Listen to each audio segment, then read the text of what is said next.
Selamat malam Bapak Ibu, Saudara-saudari sekalian. Selamat bertemu kembali di dalam ibadah doa Philadelphia. Walaupun kita melakukannya secara online, tetapi kiranya itu tidak mengurangi sukacita kita untuk bersekutu bersama dengan Tuhan. Memang pada hari-hari belakangan ini kita merasakan mungkin kecemasan ataupun kekhawatiran karena wabah virus corona.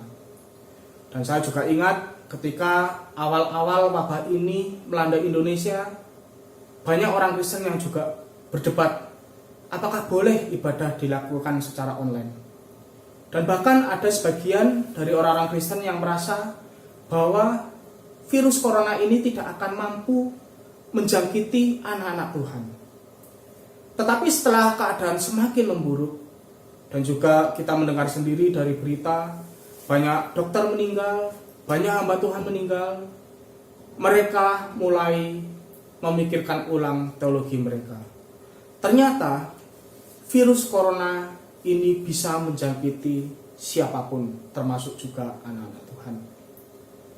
Memang dampak dari wabah virus ini begitu besar, baik secara sosial maupun secara ekonomi. Kita juga mungkin mengalami pergumulan-pergumulan pribadi.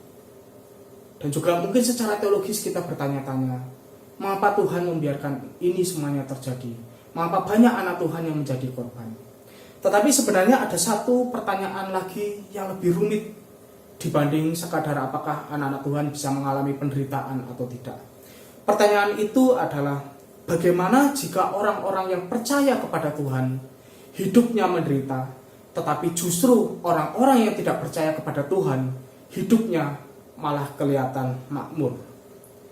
Inilah pergumulan yang dihadapi oleh Asaf, penulis dari Mazmur ini. Dan mari kita perhatikan supaya kita juga dapat merenungkan kebenaran firman Tuhan yang dinyatakan di dalam Mazmur ini. Mazmur Asaf. Sungguh baiklah Allah bagi umatnya, bagi orang yang berhati murni. Tetapi aku sudah bimbang, kepercayaanku hampir saja hilang. Sebab aku cemburu kepada orang congkak ketika aku melihat keberuntungan orang jahat. Sebab mereka tidak menderita sakit, badan mereka kuat dan sehat. Mereka tidak menanggung susah, tidak ditimpa kemalangan seperti orang lain. Karena itu mereka bersikap sombong dan selalu bertindak dengan kekerasan. Dari hati mereka tertumpah kejahatan, mereka sibuk dengan rencana-rencana jahat. Mereka mengejek dan mengata-ngatai, dan dengan sombong mengancam akan menindas. Mereka menghujat Allah di surga dan membual kepada orang-orang di bumi, sehingga umat Allah pun berbalik kepada mereka dan percaya kepada omongan mereka. Kata mereka, Allah tidak tahu, yang maha tinggi tidak mengerti. Begitulah keadaan orang jahat, hidupnya tenang, hartanya terus bertambah. Percuma saja aku menjaga hatiku bersih, tak ada gunanya aku menjauhi dosa. Sebab sepanjang hari aku ditimpa kemalangan, setiap pagi aku disiksa. Sekiranya aku berkata begitu, aku mengkhianati angkatan anak-anakmu. Tetapi waktu aku berusaha untuk mengerti, hal itu terlalu sulit bagiku. Akhirnya aku masuk ke rumah Tuhan, lalu mengertilah aku kesudahan orang jahat. Kau tempatkan mereka di jalan yang licin, dan kau biarkan mereka jatuh binasa. Dalam sekejap mata mereka hancur, amat dahsyatlah kesudahan mereka. Seperti mimpi yang menghilang di waktu pagi, ketika Engkau bangkit, ya Tuhan, mereka pun lenyap. Ketika aku merasa kesal dan hatiku seperti tertusuk, aku bodoh dan tidak mengerti, aku seperti binatang di hadapan-Mu. Namun aku tetap di dekat-Mu, Engkau memegang tangan kananku. Kau bimbing aku dengan nasihat, dan kau terima aku dengan kehormatan kelak. Siapa yang kumiliki di surga kecuali Engkau? Selain Engkau tak ada yang kuinginkan di bumi. Sekalipun jiwa ragaku menjadi lemah, Engkaulah kekuatanku ya Allah. Engkaulah segala yang kumiliki untuk selama-lamanya. Orang yang meninggalkan Engkau akan celaka. Kau binasakan orang yang tidak setia kepadamu. Tetapi bagiku sungguh baiklah berada dekat Allah. Tuhan Allahku jadikan tempat perlindunganku, supaya aku dapat mewartakan segala perbuatannya. Kalau kita melihat Mazmur ini itu diawali dengan pernyataan iman tentang kebaikan Tuhan kepada orang-orang yang murni hatinya, yaitu orang-orang yang mengasihi Tuhan, orang-orang yang setia kepada Tuhan. Tetapi iman pemazmur ini digoncangkan oleh kenyataan hidup. Walaupun dia percaya akan kebaikan Tuhan, tetapi ketika dia melihat di dalam lingkungan sekitarnya sehari-hari, pemazmur itu mendapati justru orang-orang yang tidak percaya kepada Tuhan itu malah hidup makmur. Sementara dirinya sendiri ditimpa kemalangan yang begitu besar. Di dalam ayat 14 dikatakan, sepanjang hari aku ditimpa kemalangan, setiap pagi aku disiksa. Keadaan ini berlawanan dengan orang-orang sekitarnya yang terlihat badan mereka itu sehat dan kuat. Ini tentu tidak adil. Bagaimana mungkin hal itu terjadi? Bukankah seharusnya orang-orang yang setia kepada Tuhan itu adalah orang-orang yang mendapat berkat? Semakin dipikirkan, pemazmur justru semakin merasa sulit untuk mengerti.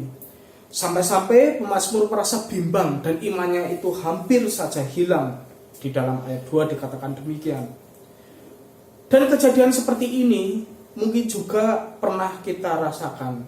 Melihat orang-orang yang tidak percaya Tuhan, orang-orang yang melawan Tuhan, mereka berusaha, mereka menjalani hidup dengan melanggar firman Tuhan, tetapi hidup mereka kok malah makmur.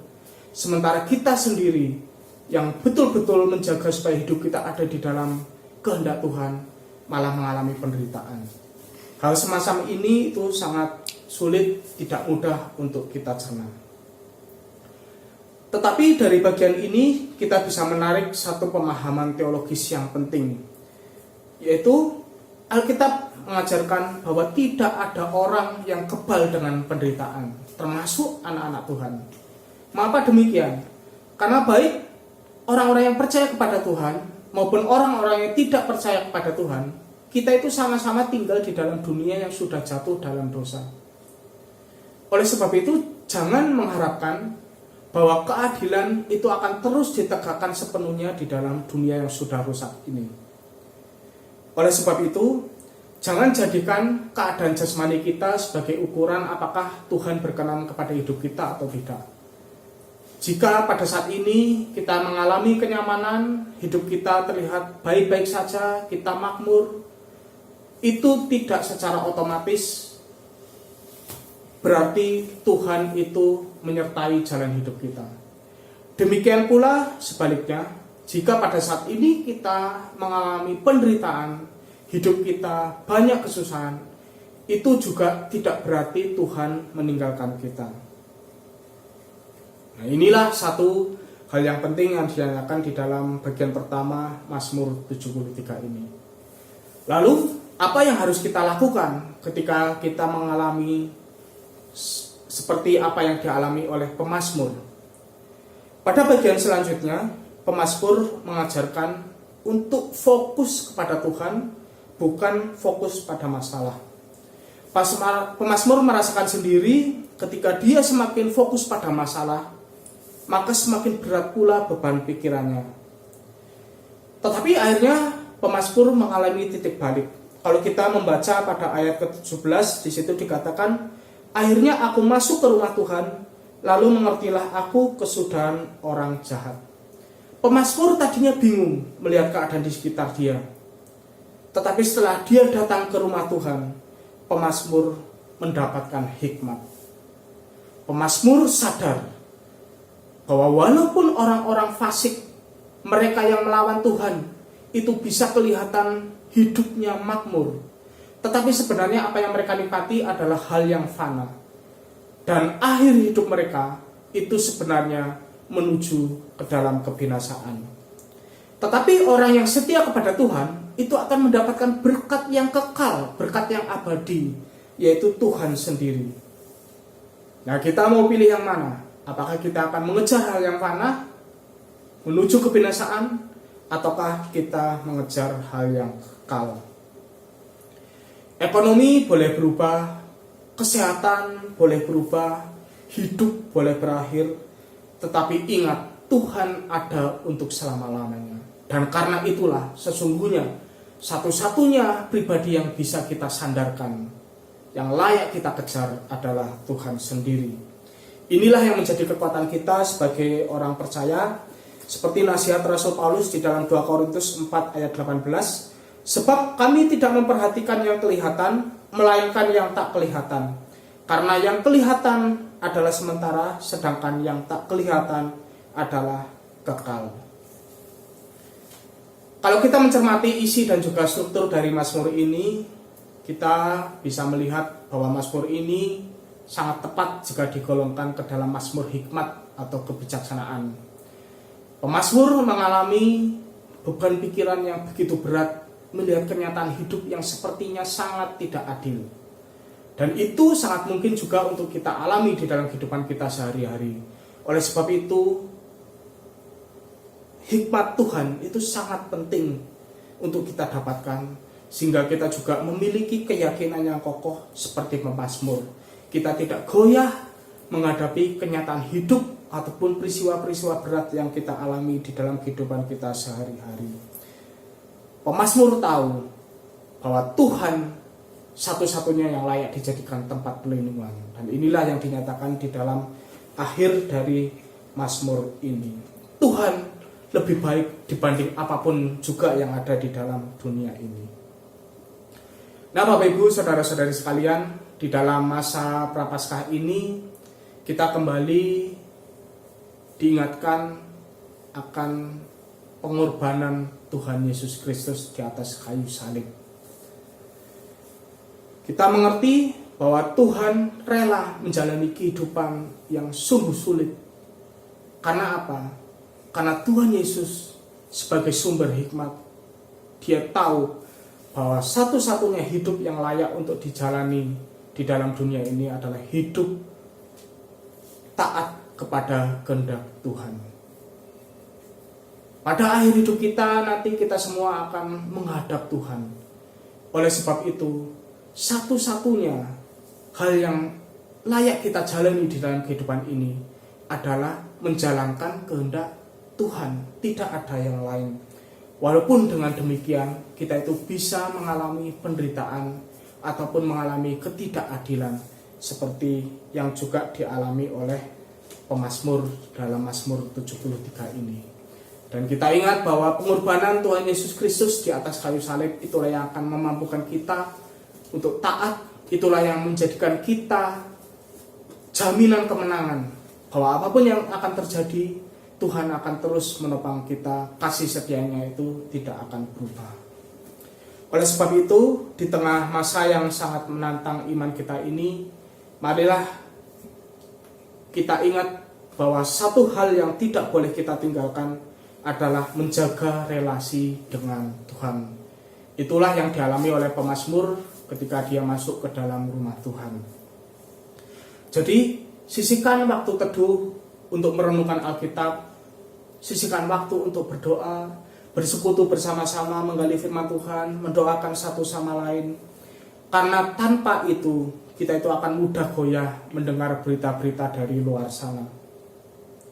Saat keadaan memburuk, justru itu saatnya kita semakin mendekat kepada Tuhan. Dan jangan berfokus pada masalah. Kiranya Roh Kudus yang terus menyertai kita, juga Dia akan terus membukakan hikmatnya bagi kita, sehingga kita mampu melewati masa-masa yang berat ini sesuai dengan kehendak Tuhan. Amin.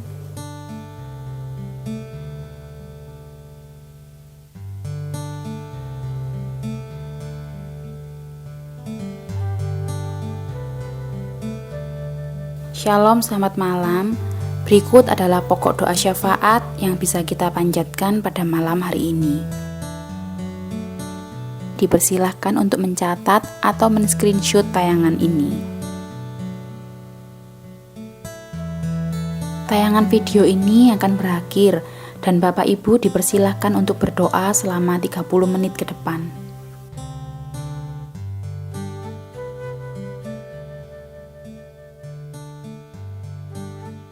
Sampai bertemu pada ibadah doa selanjutnya. Selamat malam, Tuhan Yesus memberkati.